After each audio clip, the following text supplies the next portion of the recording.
வீரா மாறன் சீரியல்ல என்ன நடந்ததுன்னு பார்க்கலாம் வாங்க. வீடியோக்குள்ள போகலாம். விஜி டேபிள்ல உட்காந்துருக்காங்க. அங்க பிருந்தா தண்ணி குடிக்கலான்னு வராங்க. அவங்கள பார்த்ததும் விஜிக்கு அப்படியே சுறுசுறுன்னு ஒரு யோசனை வருது. இவகிட்ட நம்ம வம்பளுக்கலாமா, வம்பளுக்கு ஒரு சின்ன குட்டி பிரச்சனை பண்ணலாமே, வீட்டுல கலகலப்பா நல்லா இருக்குமல்லன்னு நினைச்ச விஜி, அடே அப்பா, யாருக்கும் தெரியாம புருஷன்னா புருஷனுக்கு தெரியாத வப்பாட்டி வச்சுக்குவாங்க.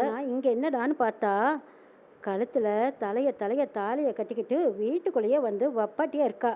இதெல்லாம் என்ன பரப்போ என்ன வளர்ப்போன்னு வம்பளுக்குறாங்க விஜி. விருந்தா இதை காதுல கேட்டதும் தண்ணி கிண்ணியெல்லாம் தூக்கி போட்டுட்டு ஓடி போனதும் விஜி கழுத்தை நெரிக்கிறாங்க. என்னடி சொன்ன, யாரை பார்த்து என்ன சொன்ன, யாரை பத்தி பேசுற, நீ பிறப்பையும் வளர்ப்பையும் பேசுறதுக்கு உனக்கு ஏதாவது தகுதி இருக்கா? இன்னொரு தடவை என் குடும்பத்தை பத்தியோ என்னை பத்தியோ ஏதாவது பேசுன கழுத்தை நெரிச்சு கொன்னே போட்டுருவேன்னு சொல்றாங்க பிருந்தா. ஐயோ சித்தி, என்னை காப்பாத்த வாங்க வாங்கன்னு கூப்பிடவும் வள்ளியம்மாங்க ஓடி வராங்க. வந்ததும் என்ன என்ன நடக்குதுங்க, ஏ பிருந்தா ஏன் அவளை கழுத்தை பிடிக்கிற, முதல்ல கையெடு. விஜி என்ன நடந்ததுன்னு கேட்குறாங்க.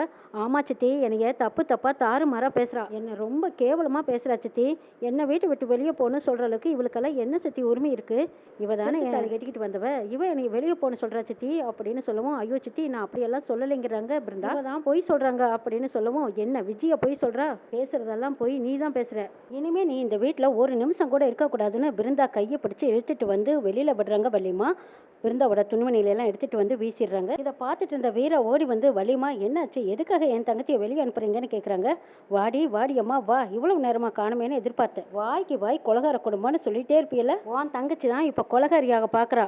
விஜயா கழுத்தை பிடிச்சு நெருக்கிறான்னு சொல்றாங்க வள்ளியம்மா. ஏய் பிருந்தா என்னடியாச்சு, ஏன்டி இப்படி பண்ணனேன்னு கேட்குறாங்க வீரா. அதெல்லாம் போய் அவ என்னைய தப்பா பேசினா அதான் என்னால் தாங்கிக்க முடியலைங்கிறாங்க பிருந்தா. என்னைய கார்த்திக்கு வப்பாட்டின்னு சொல்றாக்கா, இது எப்படிக்கா நான் கேட்டுட்டு இருப்பேங்கிறாங்க பிருந்தா. ஐயோ பொய் சொல்றா இந்த பிருந்தா, என்னைய வீட்டு விட்டு வெளியே துரத்துறதுக்காக இப்படி எல்லாம் நீ பொய் நாடகம் போடுறியா? வீரக்கா என்னைய நம்புங்க, நான் அப்படியெல்லாம் சொல்லவே இல்லை, இவ தான் பொய் பேசுறாங்கிறாங்க விஜி. ஏய் பொய் சொன்னீங்கன்னா கொன்னே போட்டுருவாங்கிறாங்க பிருந்தா. பாத்தீங்களாக்கா, உங்க முன்னாடியே என்னை கொல்றேன்னு சொல்றா பாருங்கிறாங்க விஜி. அக்கா என்னைய இவ தப்பா பேசினா நான் எப்படி பொறுத்துக்கிட்டு இருப்பேன்னு பிருந்தா சொல்லவும், நீ பிருந்தா நீ கொஞ்சம் அமைதியா இரு, நான் பேசிக்கிறேங்கிறாங்க வீரா. ஒருத்தரும் ஒன்றும் பேச வேண்டான்னு வள்ளி சொல்லிட்டு உள்ள போனதும் பிருந்தாவோட பேக்கெல்லாம் எடுத்துட்டு வந்து வெளியே வீசுறாங்க. வள்ளிமா என்ன பண்ணிட்டு இருக்கீங்க, என்ன காரியம் பண்றீங்கன்னு உங்களுக்கே தெரியுதா, எதுக்காக பிருந்தாவோட பையெல்லாம் வெளியில எடுத்துட்டு வந்து கொடுக்குறீங்க அப்படின்னு கேட்கவும், இவ பேசுனதுக்கெல்லாம் இவளை வீட்டுக்குள்ள வச்சிருக்க சொல்றியான்னு கேட்குறாங்க வள்ளிமா. அங்க என்ன நடந்ததுன்னு உங்களுக்கும் தெரியாது எனக்கும் தெரியாது, இவ என்ன பேசினா அவ என்ன பேசினான்னு உங்களுக்கு தெரியாது, அப்படி இருக்க நீங்க இப்படி டக்குன்னு முடிவு எடுக்கிறீங்கன்னு வீரா கேட்கவும், அப்பதான் வீராவோட அம்மா வர்றாங்க.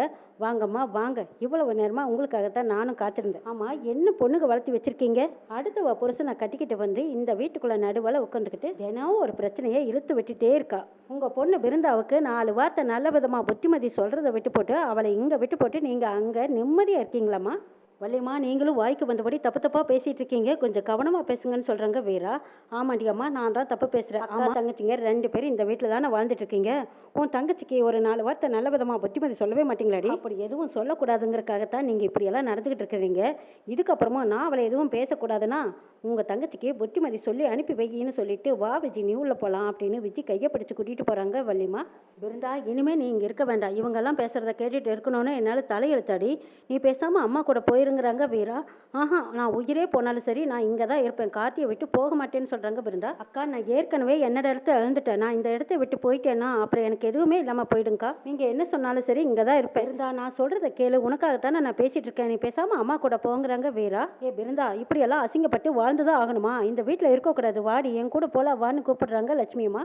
அம்மா அக்கா நீங்கள் 2 பேரும் என்னை கட்டாயப்படுத்தாதீங்க, நான் செத்தாலும் சரி இந்த வீட்டில் தான் இருப்பேன். பாத்தியா வீரா எப்படி பேசுகிறான்னு பாரு, அக்கா சொல்கிறது அம்மா சொல்கிறது எல்லாம் கேட்கவே மாட்டாளாமே, இப்படி வீம்பு பிடிச்சி இங்கே தான் வாழணும்னு சொல்லிட்டு இருக்காளே, இவ என்ன என் பேச்சை கேட்கவே மாட்டாளா? இந்த மானுகட்ட பொழப்பு நமக்கு தேவைதானா? ஏண்டி 4 பேர் 4 விதமாக நம்மளை தாண்டி பேசுவாங்க, பேசாமல் வந்துடுன்னு கூப்பிடுறாங்க. இல்லை நான் வரவே மாட்டேன்னு சொல்கிறாங்க பிருந்தா. இதுக்கப்புறமா இவகிட்ட பேசி பிரயோஜனமே இல்லை, எப்படியோ போய் தொலைங்கிறாங்க. ஆமாம்மா நீ கோவப்படாத, கொஞ்சம் அமைதியா இரு, நான் பேசிக்கிறேங்கிறாங்க வீரா. நீ எல்லாம் சொன்னால் கேட்க மாட்டேன், பட்டா தாண்டி உனக்கு புத்தி வரும்னு சொல்லிட்டு லட்சுமி அம்மா அங்கே போக பார்க்குறாங்க. வீரா அம்மா நீ கொஞ்சம் இரு, நீ தனியாக போக வேண்டாம், நானே உன்னை வீட்டில் கொண்டு வந்து விடுறேன்னு சொல்லி வீரா அவங்க அம்மாவை ஆட்டோவில் கூட்டிகிட்டு போகிறாங்க. பிள்ளைங்களை பெற்று ஒருத்தன் நீ அம்போன்னு விட்டுட்டு போயிட்டான், நான் பெற்ற பிள்ளைங்க இப்படி என் பேச்சை கேட்க மாட்டேங்குது, ஒன்று சீரழிஞ்சு கிடக்குது. அப்புறமா நான் எதுக்கு தான் உயிரோடு இருக்கணுமோன்னு அழுதுட்டு வரும்போது, அம்மா நீ என்ன பேசுகிற, ஏமா இப்படி அழுதுட்டு வரேன்னு கேட்குறாங்க. ஆமாண்டி அழுத கண்ணீரே என் கண்ணில் இல்லை, கண்ணீர் கூட வத்தி போச்சுன்னு அழுகுறாங்க லட்சுமி. என்ன செய்யறது, எல்லாம் என் தலையெழுத்துன்னு சொல்லி அழுதுட்டு வராங்க. வீடு வந்ததும் அம்மா வாமா பார்த்து வா அப்படின்னு சொல்லி கூட்டிகிட்டு வராங்க. ஏம்மா எதுக்குமா இப்படி அழுதுகிட்டே இருக்க? நான் இருக்கேன்ல, பிருந்தாவை நான் பார்த்துக்க மாட்டேனா? நீ சும்மா அவளையே நினச்சி கவலைப்படாதீங்கிறாங்க வீரா. நீ இருந்து என்னடி பார்க்க முடியும்? என்னடி பேசுகிற? நடந்த பிரச்சனை அத்தனைக்கும் நீயும் உன் புருஷன் தானே காரணம். இதையெல்லாம் சொல்லக்கூடாதுன்னு நானே நினச்சிட்டு தான் இருந்தேன். ஆனால் இப்படி என்னையெல்லாம் பேச வைக்கிறீங்களே. என் பிள்ளைய யாருக்கும் தெரியாமல் உன் குழந்தைனுக்கு கல்யாணம் பண்ணி வச்சிருக்கீங்க. கூட பிறந்த அக்கா யாராவது இப்படி ஒரு காரியத்தை பண்ணுவாங்களேடி? லட்சுமி அம்மா புலம்பிக்கிட்டே அழுதுட்டு இருக்காங்க. இதை பார்த்த வீரா, அம்மா நீ இருமா நான் கிளம்புறேன்னு சொல்லி வீரா அங்கே கிளம்பி போகிறாங்க. போகும்போது செல்வி அக்கான்னு ஒருத்தர் வராங்க. அந்த செல்வி அக்காவை குறுக்காட்டி வீரா பேசுகிறாங்க. அக்கா, இன்னைக்கு ஒரு நாள் நைட்டு எங்கள் அம்மா கூட படுத்துக்கிறீங்களாக்கா? அம்மாவுக்கு கொஞ்சம் மனசு சரியில்லை. இவங்களை விட்டுட்டு என்னால் போகவும் முடியல. அங்கே வேற பிருந்தா இருக்கா, அவ கூட நான் இருந்தாகணும். இங்கே அம்மா ஒன்றும் தனியாக இருக்குக்கா. இன்னைக்கு ஒரு நாள் மட்டும் அம்மா கூட துணைக்கி இருங்கன்னு கேட்குறாங்க வீரா. அட என்ன வீரா இப்படி கேட்டுட்ட? உங்கள் அம்மாவுக்கு நான் வந்து கூட துணைக்கி இருக்கேன், ஒன்றும் கவலைப்படாத. இந்த உதவி கூட நான் செய்ய மாட்டேனா? நீ தைரியமாக போ, நான் பைய கொண்டு வீட்டில் வச்சுட்டு வந்து அம்மா கூட இருந்துக்கிறேன்னு சொல்லிட்டு போகிறாங்க. வீரா ஆட்டோவில் வந்துட்டு இருக்கும்போது அங்கே நடந்தது எல்லாம் நினச்சி பார்க்குறாங்க. இது என்னோட வாழ்க்கை, யார் சொன்னாலும் நான் கேட்க மாட்டேன், நான் இங்கே தான் இருப்பேன், காற்று தான் என் புருஷன்னு பிருந்தா சொல்லிடுறாங்க. இதை கேட்டுட்டே வந்த வீரா ஆட்டோவில் வர வர மனசு சோர்ந்து போயிடுறாங்க. ஆட்டோவை ஒரு இடத்துல நிறுத்திட்டு அப்படியே கண்ணாசந்துடுறாங்க வீரா. வீராவுக்கு யாரோ முகத்தில் தண்ணியை தொளிச்சு எழுப்பி விடுற மாதிரி இருக்கு. அப்போ வீரா கண்ணை முழிச்சு பார்க்குறாங்க. அங்கே பாண்டியன் நிற்கிறாங்க. என்ன வீரா ரொம்ப டயர்டாக இருக்கா? நான் வேணா ஆட்டோ ஓட்டுறேன், நீ என் பக்கத்தில் உட்காந்துக்கிறியா அப்படின்னு கேட்கவும் வீரா சரிங்கிறாங்க. பக்கத்தில் உட்காருவான்னு பாண்டியன் வீராவை பக்கத்தில் உட்கார வச்சுக்கிறாங்க. பாண்டியன் ஆட்டோ ஓட்டுற மாதிரியும் வீரா அவங்க கையை பிடிச்சு பக்கத்தில் உட்காந்து அழுதுகிட்டே வர மாதிரியும் வராங்க. அப்போ பாண்டியன் கேட்குறாங்க, என்ன வீரா நான் இல்லைனாலும் நீ வண்டியை பக்காவாக நல்லா வச்சிருக்க. ஆமாம் என்ன நடந்ததுன்னு நீ இப்படி அழுதுகிட்டே வர, என்னாச்சு உனக்குன்னு கேட்குறாங்க பாண்டியன். அண்ணா என்னை சுற்றி என்னெல்லாம் நடக்குது தெரியுமா? இதையெல்லாம் பார்க்கும்போது உன்னை நினச்சா எனக்கு கோவம் தான் வரும் தெரியுமா? நீ எங்களை தனியாக விட்டுட்டு போயிட்டேன், நீ எங்கள் கூட இருந்திருந்தா எல்லா பிரச்சனையும் நீயே பார்த்துருப்பீங்களே.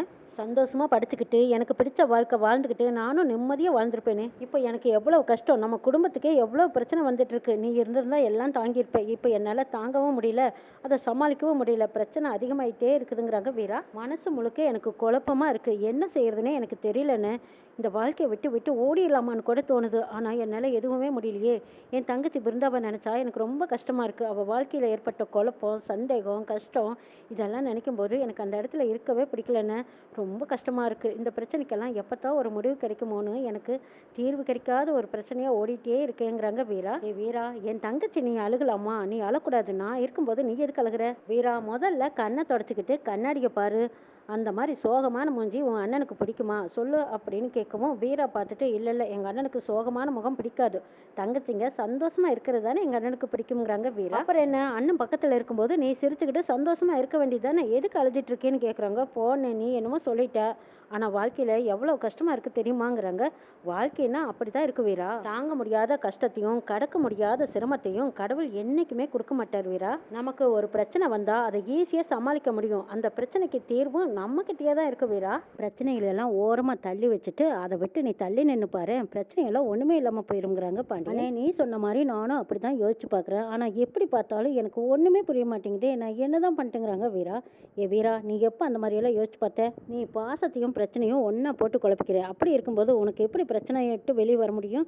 பிரச்சனைன்னா என்னன்னு உனக்கு எப்படி புரியும்னு சொல்லும்போது, போனேன் நீ ஏதோ சொல்கிற, ஆனால் எனக்கு எதுவுமே புரிய மாட்டேங்குதுங்கிறாங்க வீரா.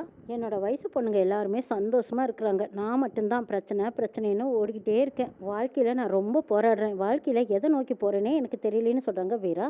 அதுக்கு எடுத்துக்காட்டா பாண்டியன் சொல்கிறாங்க, சரி வீரா நீ ஒரு புது வீடு கட்டி போகிறேன்னு வச்சுக்குவேன், எல்லாமே நல்லா இருக்குது, அதில் என்ன சுவாரஸ்யம் இருக்குது சொல்லு பார்க்கலாம். வாழ்க்கைனா கஷ்டம் நஷ்டம் வெறுப்பு சந்தோஷம் எல்லாம் தான் வீரம் இருக்குது. 2 மணி நேரம் சினிமாவில் நம்ம எவ்வளோ ட்விஸ்ட்டை எதிர்பார்க்குறோம், அதே மாதிரி நம்ம வாழ்க்கைனா 60-70 வருஷத்த வாழ்க்கை. இந்த மாதிரி பிரச்சனையெல்லாம் வரலைன்னா நம்ம வாழ்றதுக்கே அர்த்தம் இல்லாமல் போயிடும். நான் உனக்கு மறுபடியும் சொல்கிறேன் வீரா, எதை நீ பிரச்சனைன்னு நினைக்கிறியோ அதை விட்டு நீ விலகி நின்று பாரு, அந்த பிரச்சனையிலேருந்து நீ ஈஸியாக ஜெயிச்சு வந்துடுவே வீரா. என்ன வீரா இப்போ நான் சொல்கிறதெல்லாம் உனக்கு ஒன்றுமே புரியலையாங்கிறாங்க. ஆமாண்ணே நீ சொல்கிறது எனக்கு ஒன்றுமே புரியல, இப்போ நான் யார் பக்கம் நிற்கிறதுன்னு எனக்கு எதுவுமே தெரியல. கார்த்தி பிருந்தா 2 பேர்த்தையும் பார்த்தா பாவமாக தான் இருக்குது, ஆனால் விஜய் பக்கம் தான் நியாயம் இருக்கிற மாதிரி தெரியுது, எனக்கு என்ன செய்யறதுனே ஒன்றுமே தெரியல என்னங்கிறாங்க வீரா.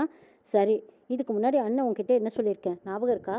பாண்டியன் தங்கச்சிங்கன்னா எப்பவும் ஒற்றுமையாக இருக்கணும், யாரால என்ன நடந்தாலும் பாண்டியனோட தங்கச்சிங்க ஒற்றுமையாக இருக்கணும், சரியா? அவ்வளவுதான் அப்படின்னு பாண்டியன் சொல்லவும் வீராவும் கூடவே சேர்ந்து சொல்கிறாங்க. சரி வீரா என்னோட ஸ்டாப் வந்துருச்சு, நான் இறங்கிறேன்னு சொல்லி பாண்டியன் அந்த இடத்துல இருந்து மறைஞ்சிடுறாங்க. வீரா உட்கார்ந்த கடையிலேயே அப்படியே தூங்கிட்டே கனவு கண்டிருக்காங்க. அங்க பக்கத்துல இருந்தவங்க வந்து தண்ணியை தொடைச்சு, ஏமா ஏமா ஆட்டோவை வலையிலேயே நிறுத்திட்டு இப்படியே மயங்கி கிடக்குறியே, உடம்புக்கு சரியில்லையான்னு வந்தவங்க கேட்குறாங்க.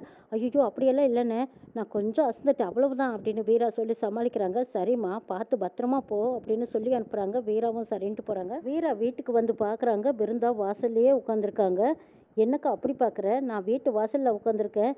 பார்க்குறவங்க போகிறவங்க வரவங்க எல்லாம் தப்பாக பேசுவாங்கன்னு பார்க்குறியா?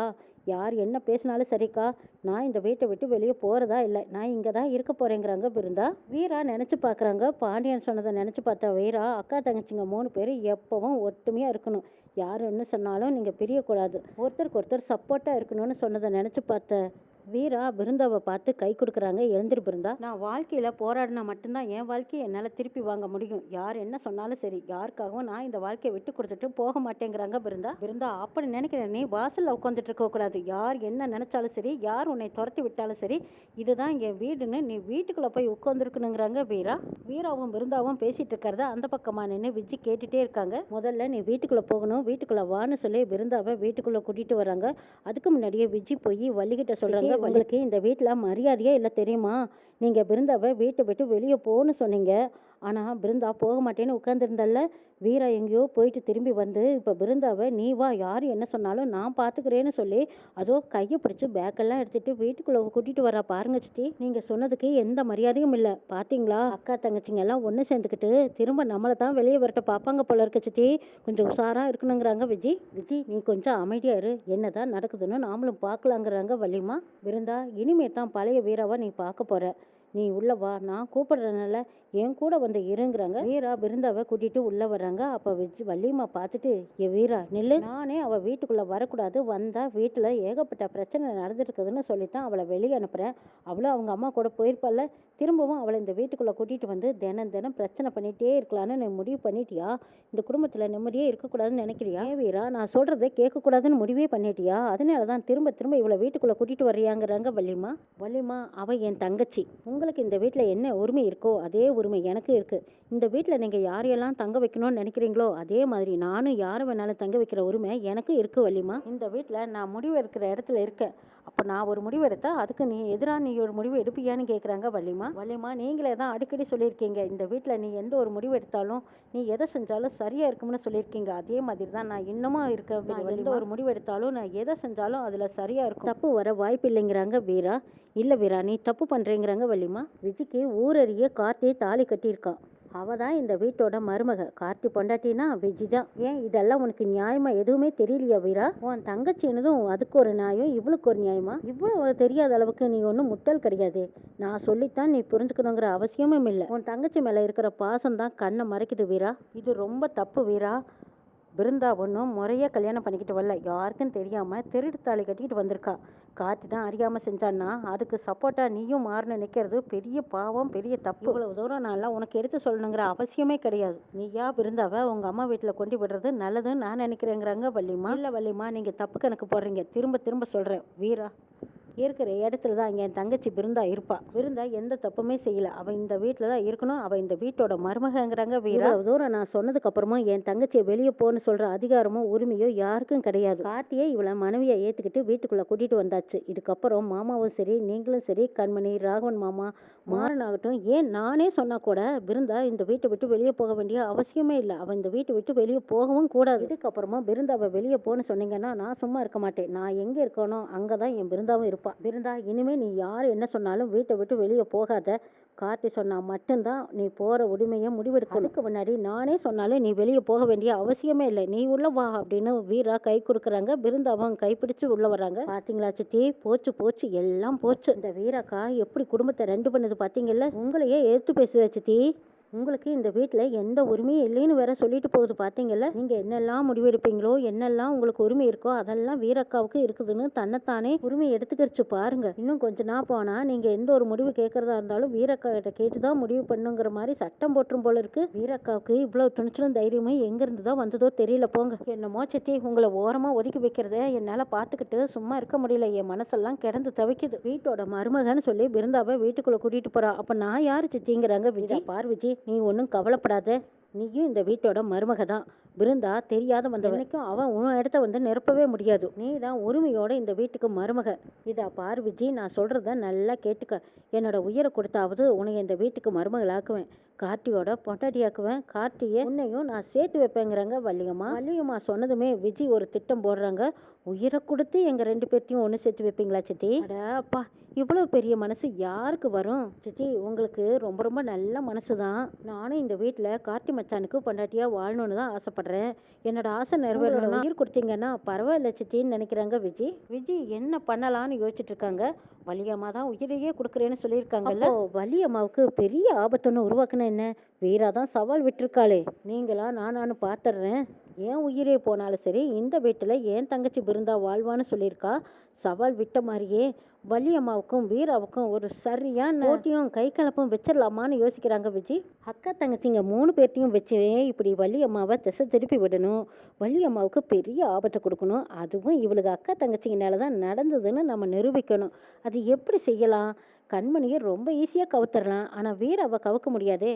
விருந்தா ரொம்ப சுலபமா அவளை சக்காலத்தி வப்பாட்டின்னு பேசினாவே அப்படியே உஷ்ஷுன்னு ஊதி பாஞ்சுக்கிட்டு வருவா.